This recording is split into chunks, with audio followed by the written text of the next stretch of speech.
All right, guys, she's going to be heading live here in just a second.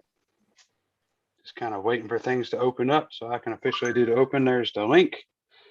Let me switch over to Zoom and turn my phone down because I am forever leaving my phone on. So I complicate things. But welcome, guys. We are Prepared Patriot Training Company in Western North Carolina. And we are ecstatic to have Bryan. Oh man, oh no, perfect timing. So Prepare Patriot from Western North Carolina. We are blessed tonight to have Bryan Stevens in the house from Survival on Purpose. For some reason, Matt cut out there. He must be having internet problems. But anyway, we will kind of discuss some news of the day. So we are running behind. Bryan has been super patient with us, and we appreciate that, man, very much. We are running behind because we have something super exciting to announce about the channel. We are now affiliates and went to tour and visit Premier Body Armor. I'm back. Sorry, guys. Which is a rocking body armor company based out of Gastonia, North Carolina. And we have been touring that facility and doing that today and getting some videos for you guys. Also got some discount codes to share with you guys. It is Prepared Patriot, and we'll leave that in the comment sections. You guys can get 10% off if you want to go buy some kicking armor, some stuff that's some of the top. Even got a bulletproof koozie tonight. Compliments of Premier. So we've been down there doing that today, and we were running a little bit late. Sorry about that, Bryan. We kind of got called up down there, and it took us way longer than we expected. And I just got home, and all of us kind of just rolled in to do the live stream. So, but we do have a very special guest with us tonight from Survival on Purpose, an excellent YouTube channel that I was long before I knew Bryan. I was watching his content, but then I met him in person.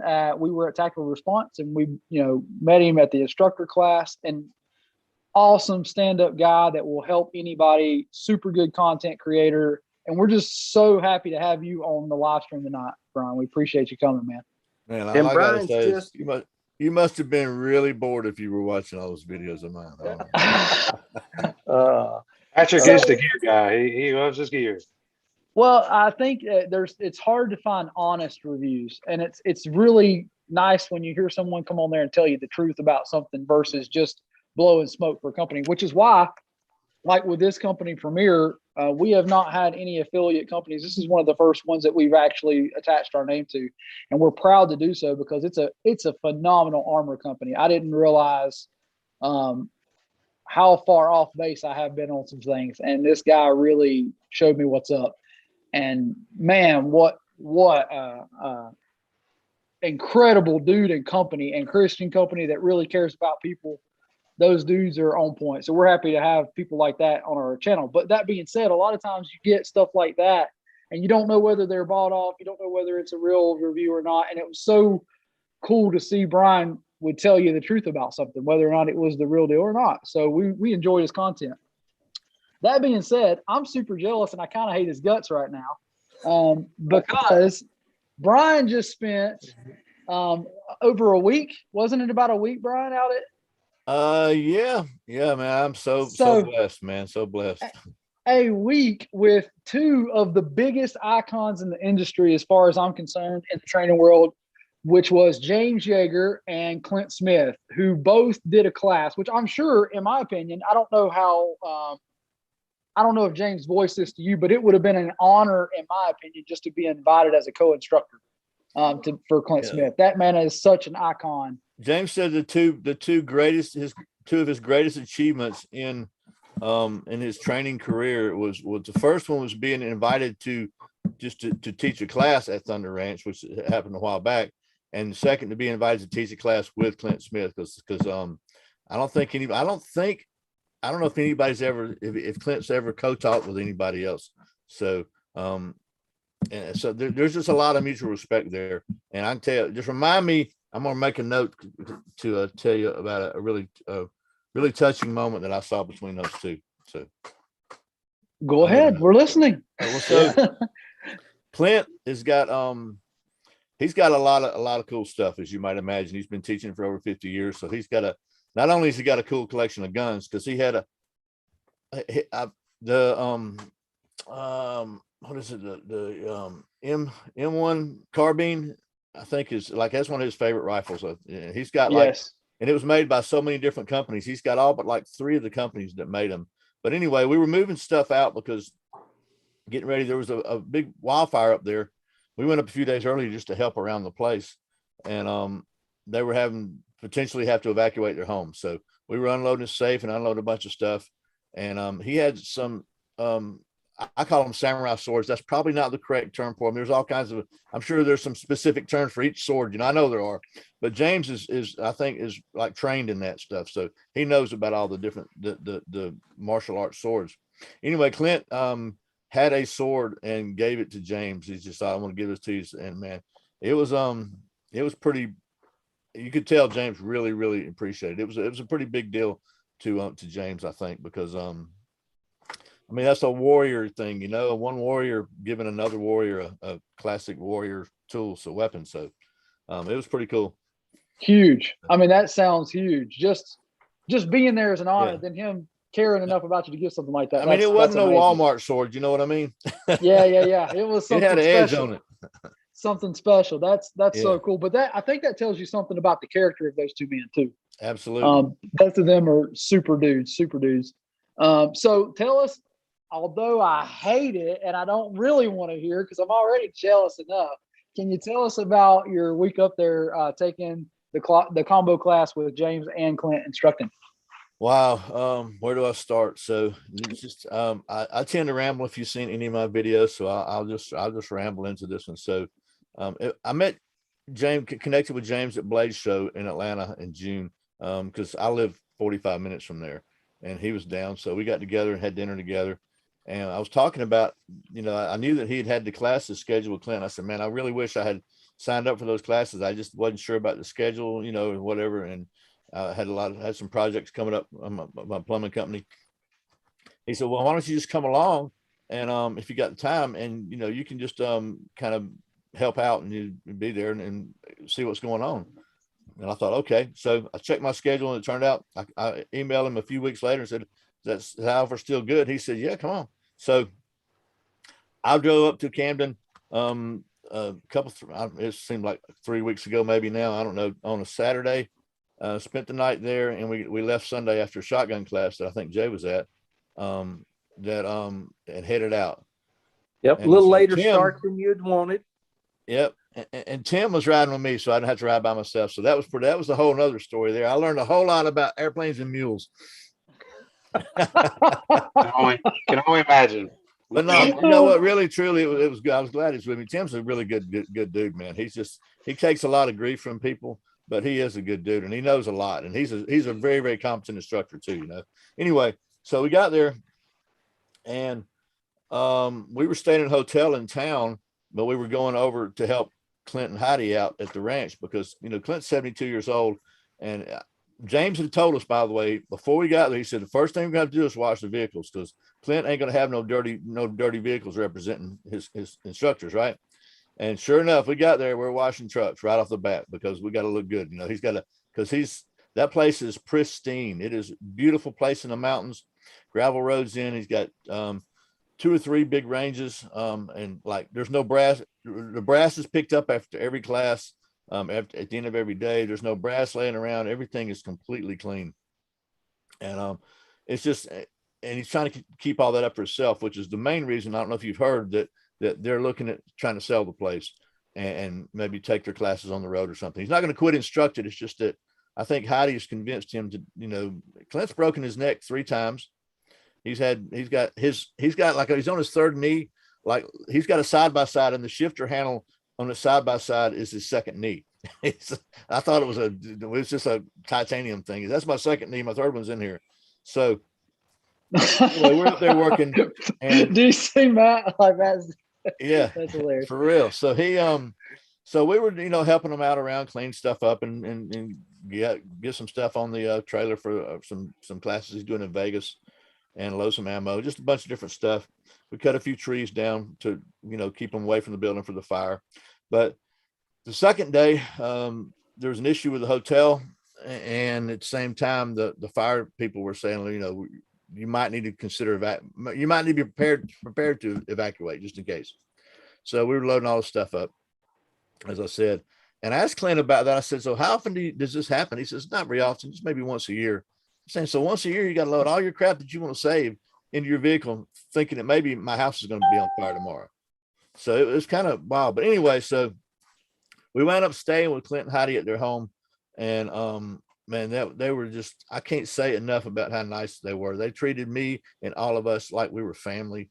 It was a unbelievable experience. It wasn't what I expected. I didn't expect any of that. I expected to stay in a hotel and go help them and watch. And then the first day of the urban fighting pistol class, about the first break, Clint said, why aren't you shooting? I was like, well, I didn't really sign up or don't have any ammo, because you got to have frangible ammo. He said, come here.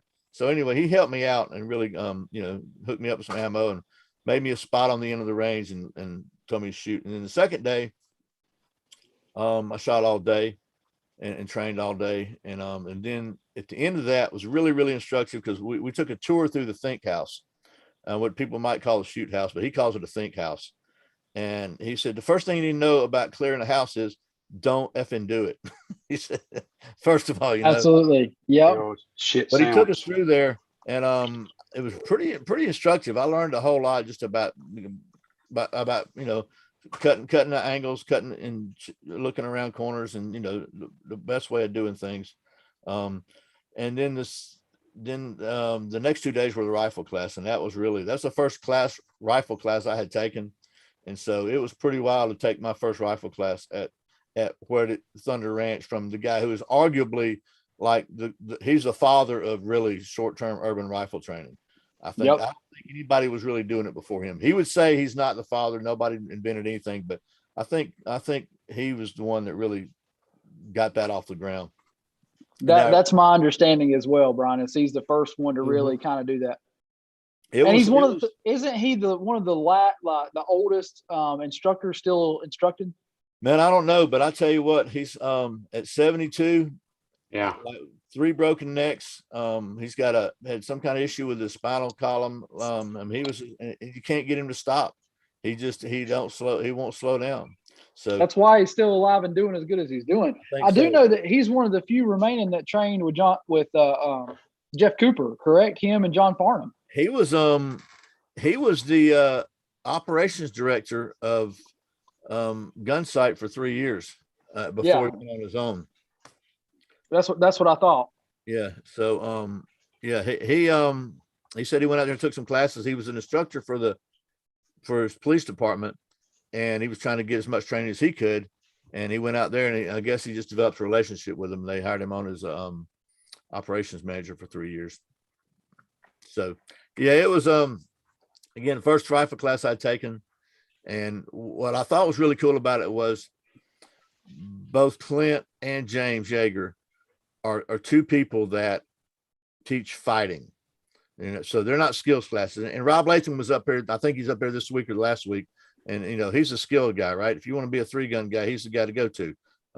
But both James and Clint, they teach fighting. It's not about, that's what was constantly reinforced is you're fighting. This is a fight.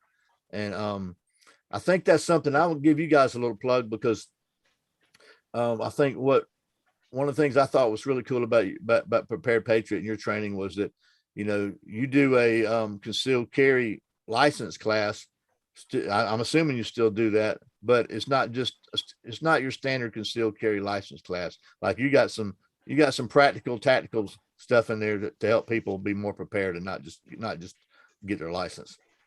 It is definitely preparing for the fight. Yeah. And that's the kind of the way we worked it. We felt that the industry standard around here that people think they were getting training was just terrible.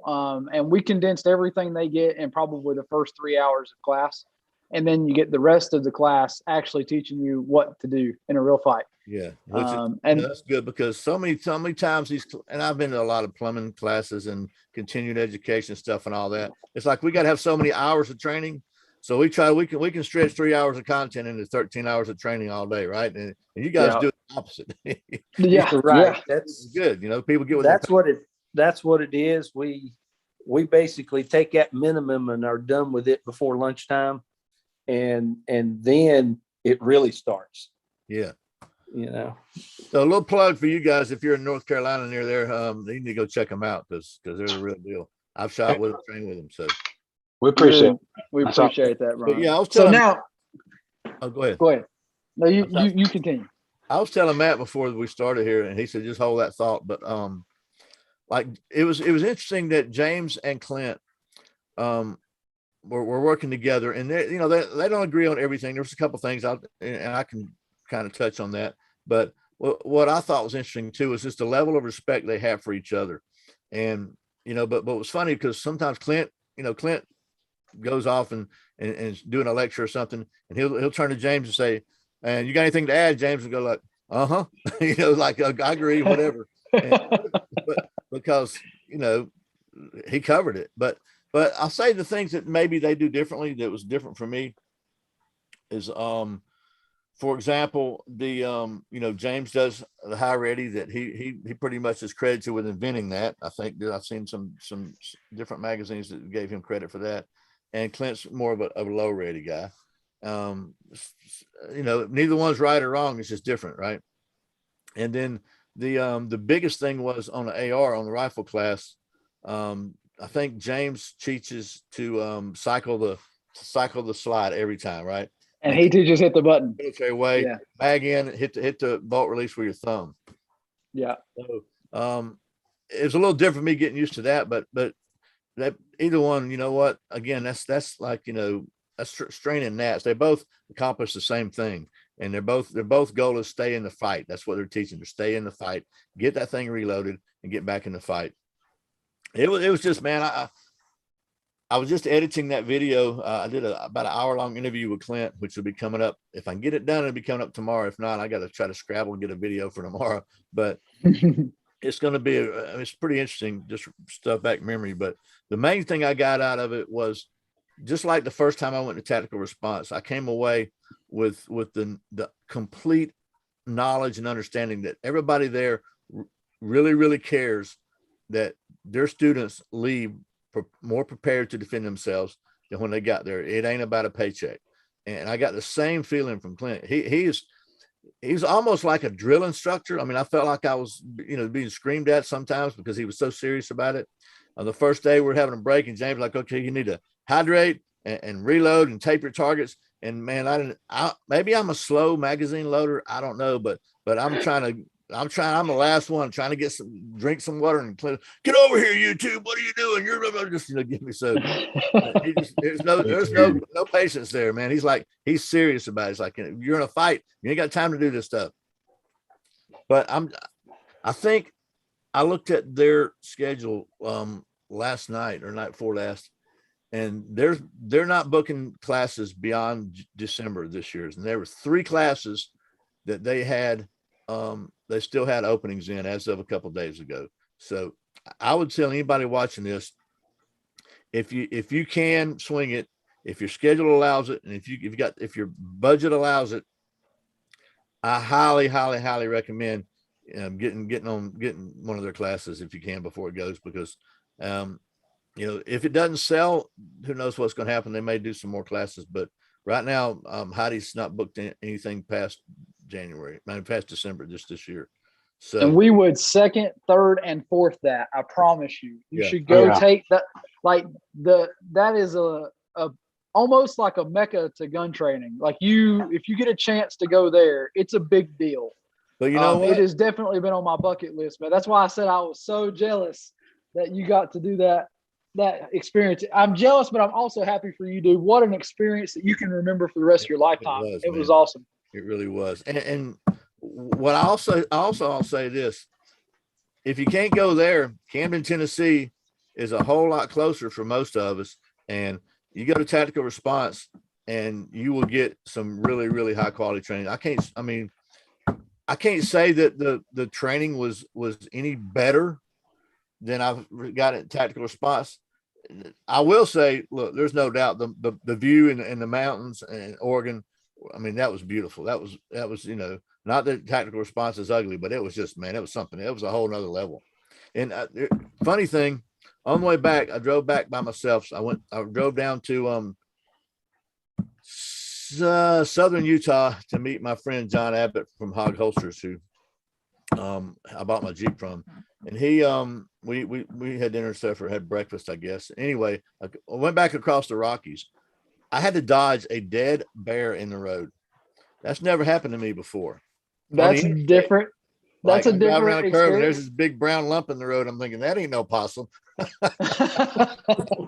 So yeah, Well, I actually saw, I follow Bryan on Instagram and some of the other things, and I saw some of the video of your travel back, and man, it looked gorgeous, man. And I think some of it is too, we are from the South, like Georgia, Tennessee, North Carolina, they all kind of look the same. When you get out there, I think the view's a little different. You know what I mean? It's just cool.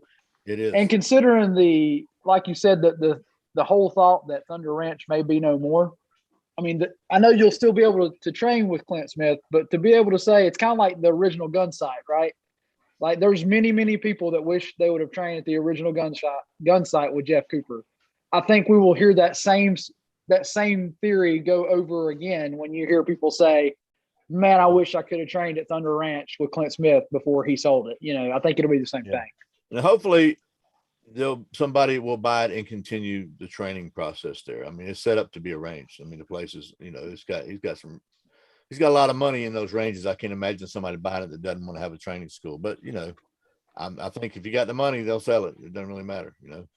Yeah. So we're gonna put an offer in tomorrow, I think. I think it was like 3 point something million. I don't know. I actually, it's when I saw it first hit, I think it's like 6.5. Okay. But It's a bit. I don't know how many acres it's got, but it's pretty big. I asked him when we were looking out their house. I said, "Where's your property?" And he says, "The other side of that ridge there, and the other side of that ridge there, and the other side of that ridge there." So they've got pretty good property there. so let me ask you this, Bryan, before we were talking about the comparison between Thunder Ranch and then Camden. Obviously, we've been to Camden a bunch, and there's something to be said for dealing with the elements, you know, kind of versus a truly pristine range. I'm just interested to get your thoughts, you know what I mean, on the Camden mud that can often get into your magazines and cause failures and really help you find weaknesses in your EDC, you know. So I think the Birdsong Range at Camden is always going to have a special place in my heart because it was the first place I really took any serious training. And I've been there a couple of times, three times. I've taken 3 classes on the range, plus the fight and the immediate action medical. And I think, it's great. I mean, there's nothing, and I think James has made a lot of improvements since I've been there last year. So it's probably even nicer now. I know he just said he's got a pond there that's almost full now. They've redone some of the roads, some of the crossings for the creek crossings. I am completely 100% a supporter of tactical response. I think they are one of the premier, if not the premier, you know, fighting firearms places to learn in the country, and maybe we are a training company, and we plug them almost as much as ourselves, if that tells you anything. I mean, James is like a mentor to our company, and we consider him one of the best in the business. So I mean, we plug Camden almost as much as our own company. And we tell our guys, like, that dude has done so much for the industry and so much for people around here that doesn't get noticed. Just connections and friends and just different avenues that we'd have never had without him being a part of our lives. It's huge. It really is. I can't tell you how many people that I've met that, you know, either SHOT Show or just some industry thing that if James' name come up, like, oh yeah, man, James helped me with this, and he told me to do this, and he helped me do this, and he's the one that got me convinced to do this. And he's like, I was talking to Clint. Clint says, you know, people ask me, why you like that James guy? He says, because I do. He said, because he's a good dude. You know him? Have you met him? Have you been to any of his classes? Have you ever spoke to him in person? You know, and I get it. I get comments on my videos sometimes. Like James invited me to be on his live stream from Clint's front porch. I got a comment from somebody that says, I saw you on that live stream. I don't know how, because I don't ever watch that Yeager crap. And I thought, well, I was very, very happy to be there, you know.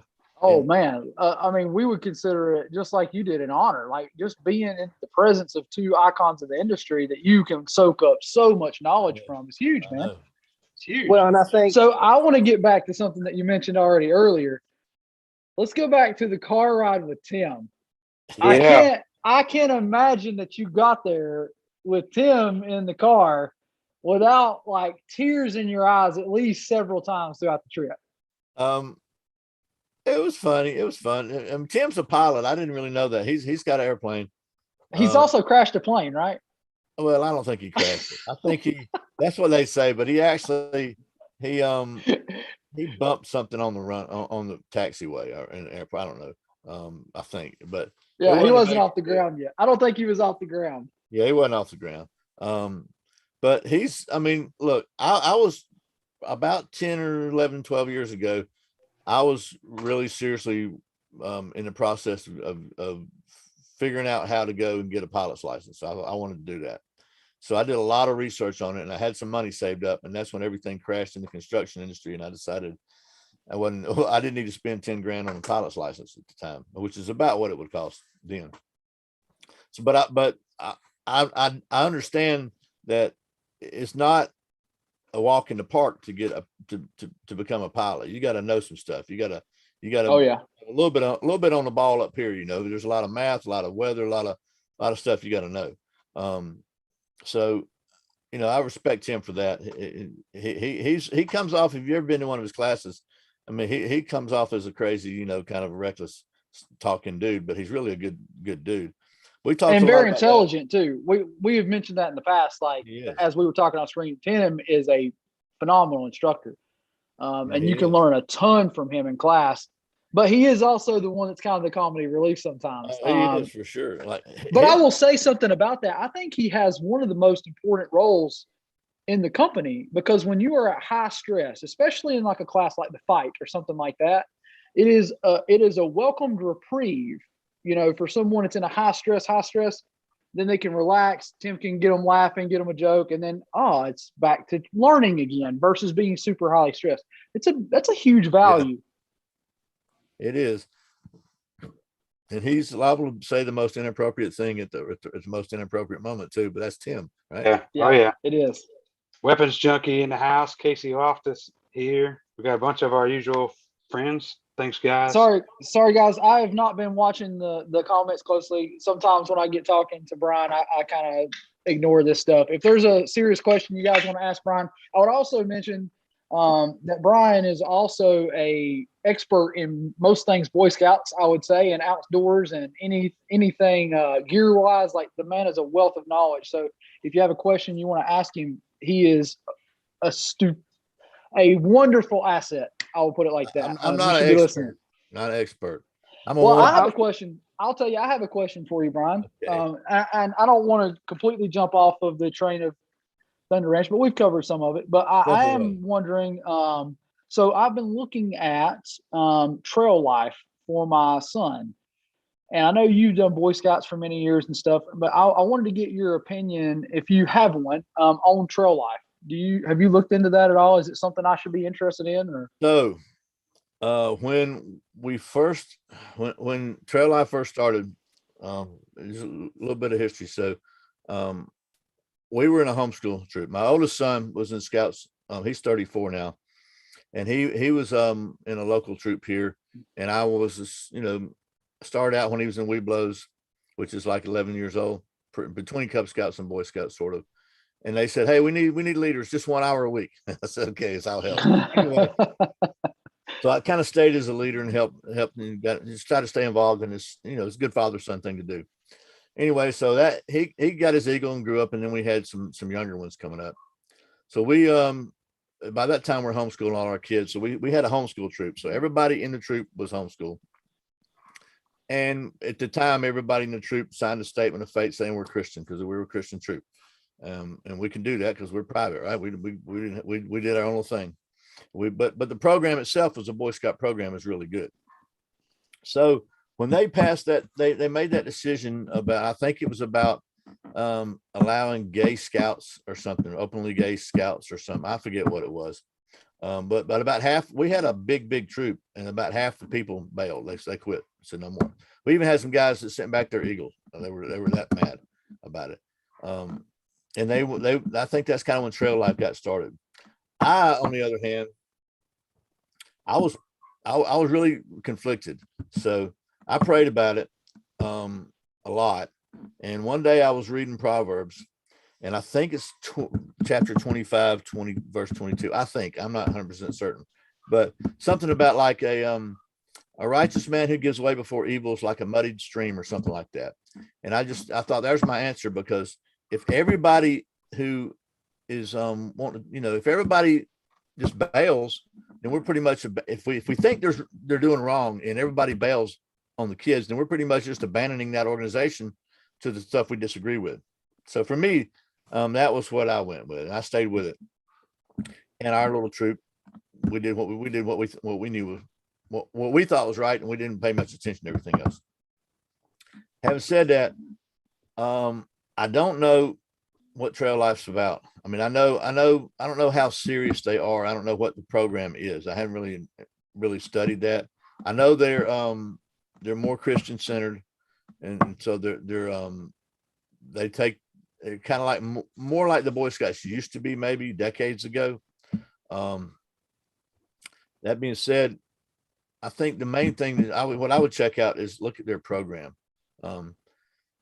because definitely the Boy Scouts have gone, I won't say they've gone woke, but they've gone woker than they used to be, Yeah.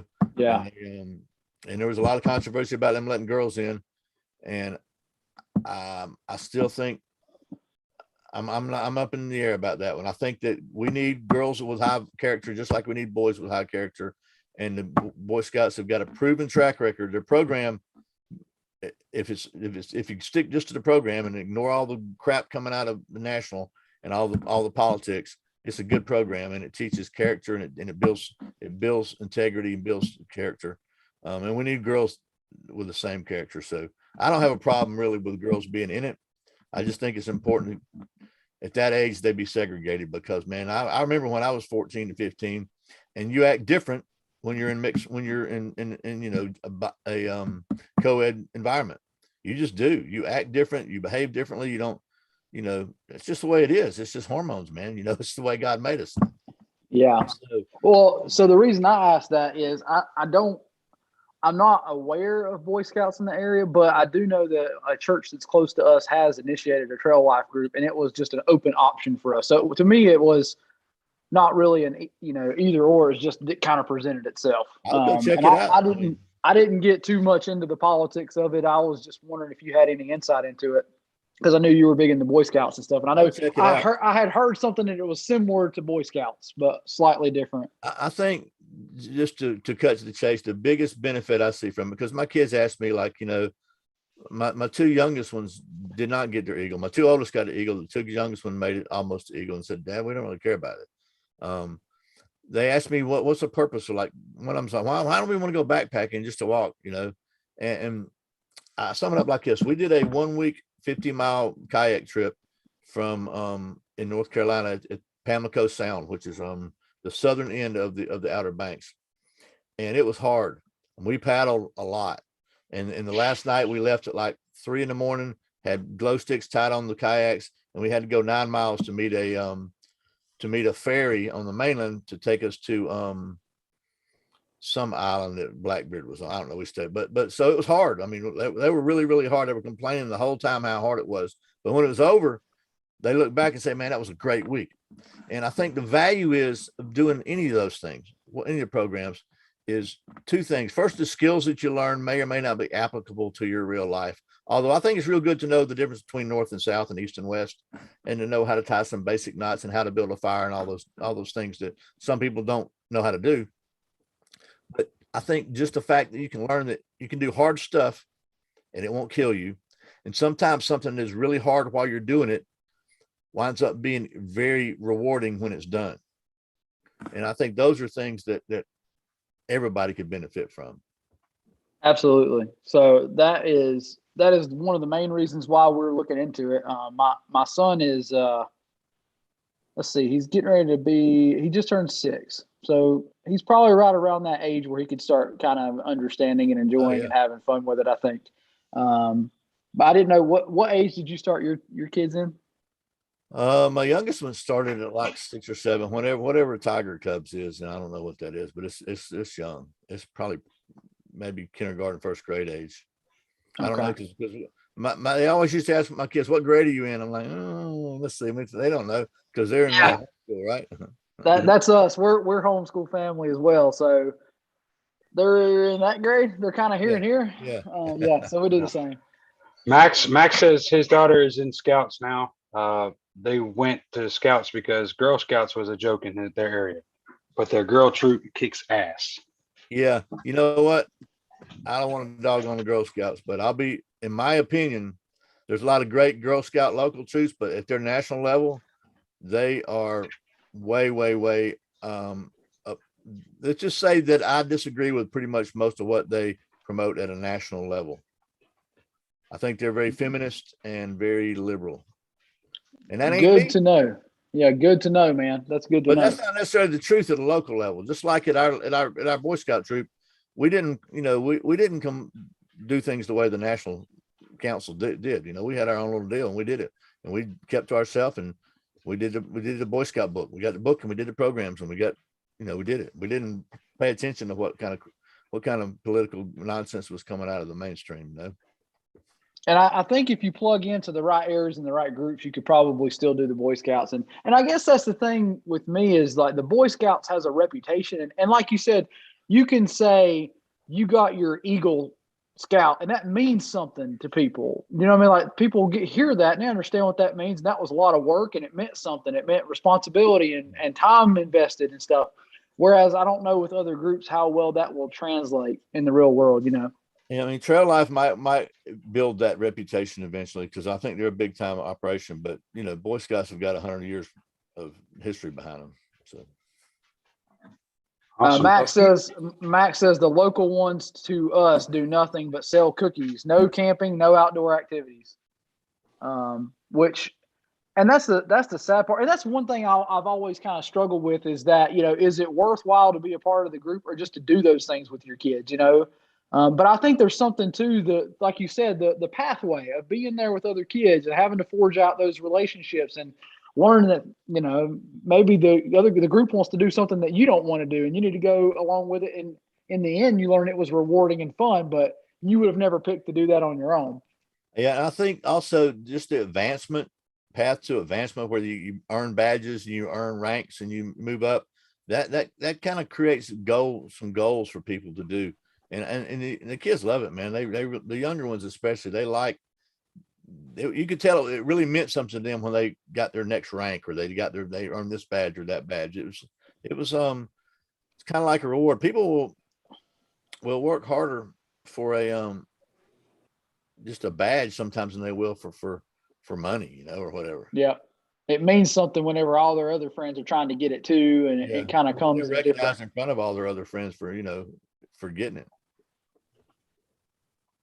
So talking about survival on purpose, let's move into that a little bit here. Now that I've picked your brain on the Boy Scouts a little bit here, what is coming out soon for Survival on Purpose? Any big things for your channel and things that we should be? I know I did hear that you taught a class at Camden. Is that correct?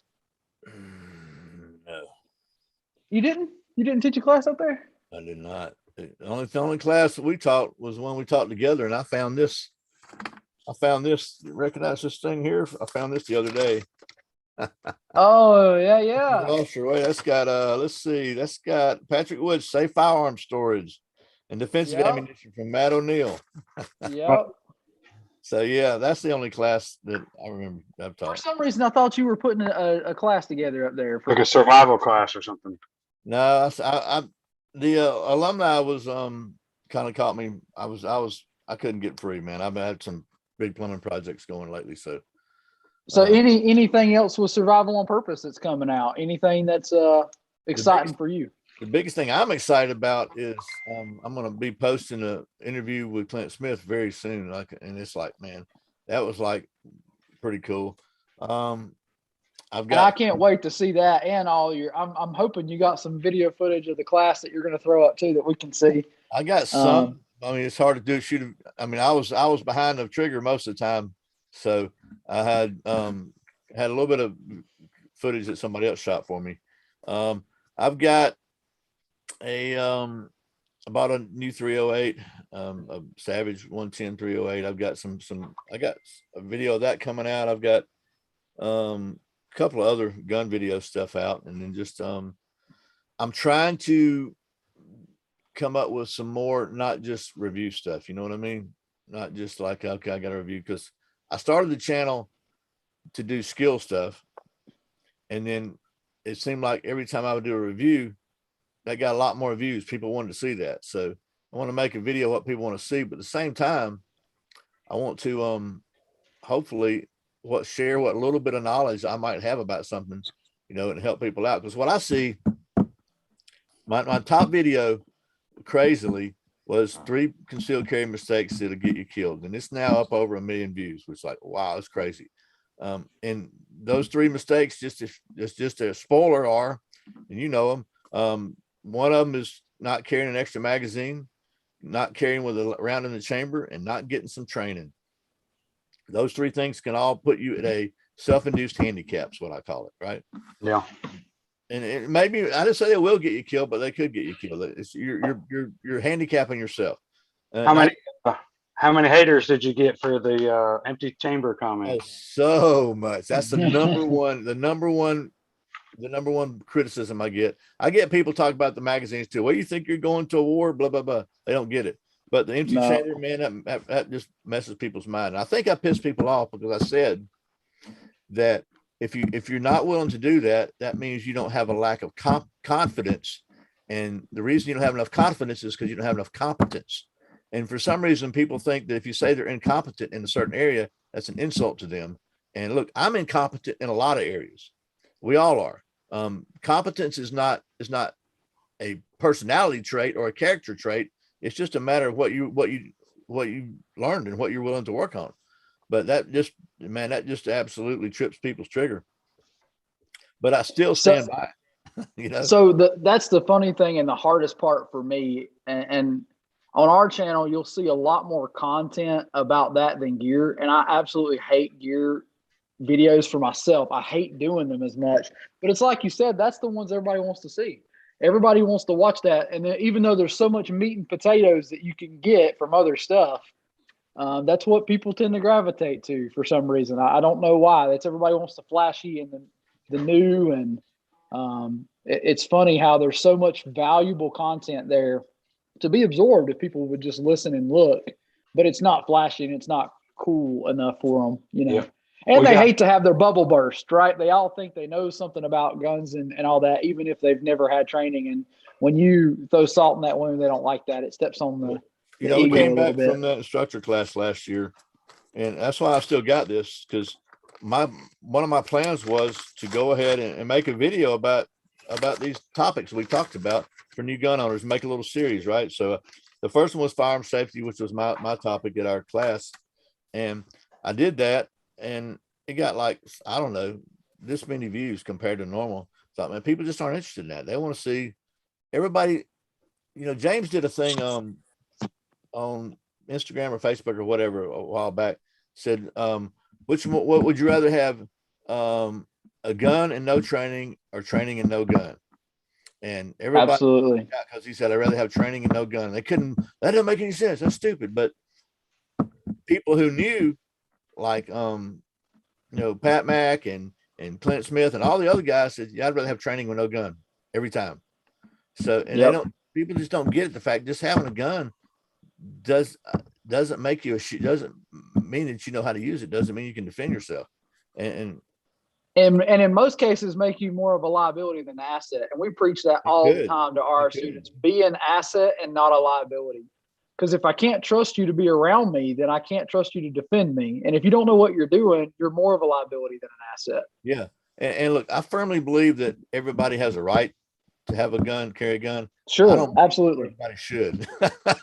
There's people that shouldn't, period. And I think a lot of people, Brian, once they get real training and have been through some stuff, I think there's a lot of them that understand that more, and I think there's a lot of them that it's an eye opener, and they start to feel like, man, maybe I don't know what I'm doing, and then they'll dive real deep into that rabbit hole. You'll see those guys come take every class you have, because they're like, man, if they knew that much about this, what do they know about this that I don't know? What do they know about this that I don't know? And they start to dive down in there, and it's interesting. It's an interesting phenomenon, and we get to sit back and watch our students do it too. You know, you have some that come just for a piece of paper, so they can go buy all the guns they want and carry it, and that's all they care about. But you'll have that one that you spark that interest in, and they come back and they take every single thing you offer because they realize, man, I knew a drop in a 5-gallon bucket. It's interesting. I told James the first time I saw James Yeager on a video, it was about like press checks for amateurs or something like that. And I remember thinking, who is this arrogant SOB think he is calling me an amateur? And then I thought, wait a minute, I got to be mature enough to realize that, wait, I am an amateur. I've been carrying a gun or had a gun all my life, but I really didn't get serious about it until, 10 or 15 years ago. And I'm 61. So I thought, wait a minute, I am an amateur, and he's right. And I can either rest on my ego or I can try to fix it. Right. And so I think that's where I see a lot of people are unwilling to admit that maybe they got room for improvement and they don't know everything. And that's why, for example, there's a woman I met named Jess up there, and she's an instructor at Thunder Ranch. She's only been shooting guns for 3 years. She met her husband in China. They were both working. They came here anyway. Quick, I'll be quick. The point being that she started shooting, and she went up thinking, okay, I'm taking this serious. She took every class that Clint offered, and now she's an instructor. And after 3 years, she's an instructor at Thunder Ranch. And she's a competitive shooter, and she's good. She's not like, and I think that's because she didn't come to it with any preconceived, I know how to do this. I know she came to it. She said, look, I don't know anything. Teach me. And she's an interesting person too. She's led a pretty interesting life. So that answers one of Rich Elvis' questions. He said, did Miss Jessica make an impression while at Thunder Ranch? She's on top of her game, man. She helped me out a lot. She actually shot a couple of videos of me that I'll be using. But she, I did an interview with her. She's like her and her husband do search and rescue. She's learning to fly. She's, they got that four-wheel drive motorhome. Kind of like a modern Renaissance woman. Yeah. I mean, really, she's just really nice too. She's just absolutely friendly and helpful. So I have a couple comments. One I'd like to read from Tox. He says, unsure which path I should put my son in, Boy Scout or trail life. I am an Eagle Scout, but I'm hearing a lot of negatives in Boy Scout organization lately. So go back and watch the first part of the video where Bryan addresses that, Tox, and maybe that can help you make a decision. check them both out. Yeah, I think both of them could be a viable option. You just need to see what, and I think Bryan hit it he answered it in a roundabout way for you. You need to hook up with the groups in your area and see what the people leading the group are like. Yep. And if they fit you and your son, that's the answer. At least that's what I would tell you. And that's what I plan to do with Trail Life. I think I'm going to give it a go and see what the group's like. And if it's a fit, that's probably the way I'm going to go. Gary Johnson said, I'd rather watch a video of a guy felling a tree with a dull axe than watch a gear video. I know, Gary, but you're one of the rare few. So did you see the video that James took of me sawing down a 6-inch tree with a freaking 3-foot bar on a chainsaw? No, I didn't see that. That was the only chainsaw we could get running. So it was, oh, wow. It was a little overkill, but yeah.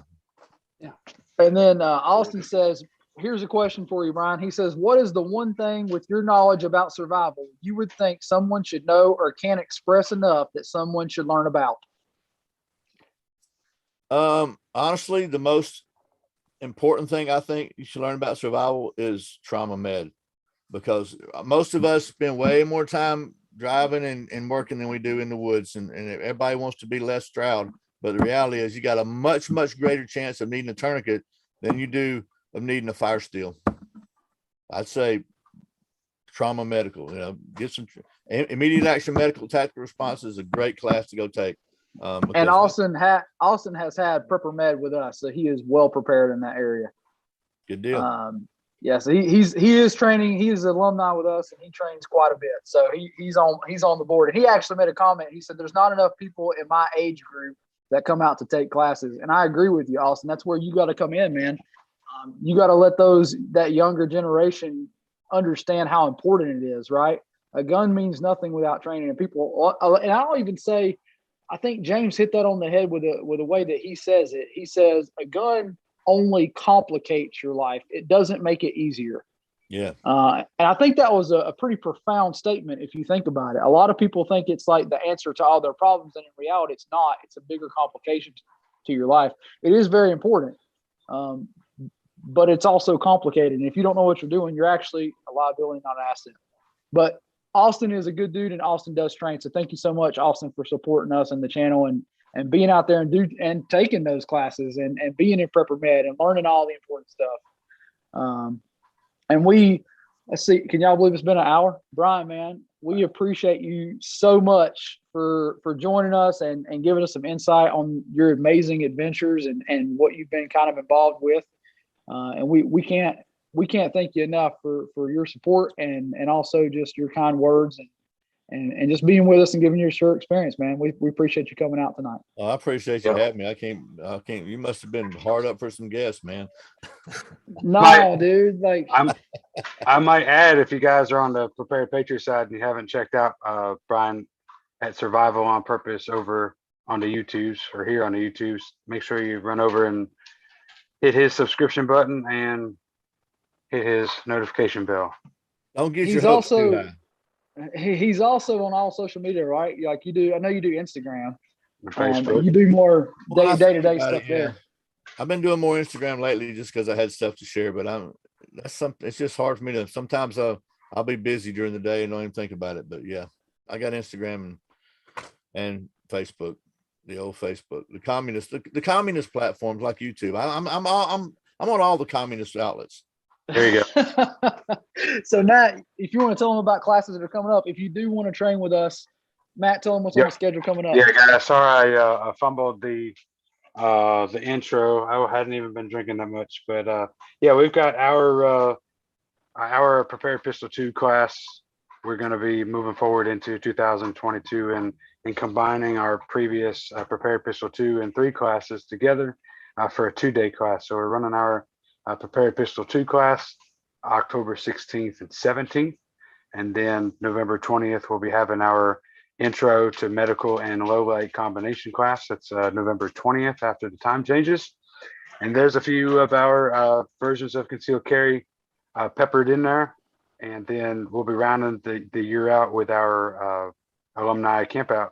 December 4th, I believe, is the date. So all the classes are, well, just hit us up at preparedpatriotnc at gmail.com.